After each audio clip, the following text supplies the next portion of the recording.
পৃথিবীর কাউকে ঠকিয়ে কেউ কোনোদিন জিততে পারে না।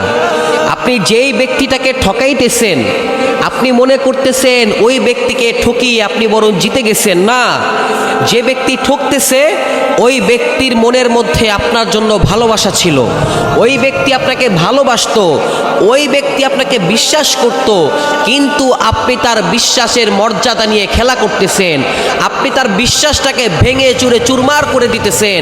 আপনি মনে করবেন প্রিয় ভাই, বরং আপনি তার বিশ্বাস নিয়ে খেললেন না, আপনি যেন নিজের কপাল নিয়ে খেলতেছেন। সে আপনাকে বিশ্বাস করে হয়তো ঠকে গেছে, কিন্তু আপনি তাকে ঠকিয়ে সাময়িক সুখ অনুভব করতেছেন।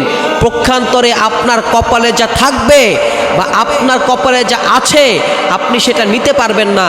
আপনি হয়তো একটা মানুষকে ঠকিয়ে সাময়িক সুখ পাইতেছেন, আপনি ওয়েট করেন, অপেক্ষা করেন, আপনাকেও ঠকানোর জন্য কেউ না কেউ অপেক্ষা করতেছে।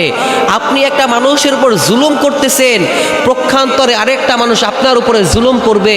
মনে রাখবেন, পাপ কখনো বাপকে ছাড়ে না। আপনি কাউকে ঠকাবেন, ওয়েট করেন, আপনাকেও ঠকতে হবে, এর চাইতে নির্মমভাবে আপনিও ঠকবেন।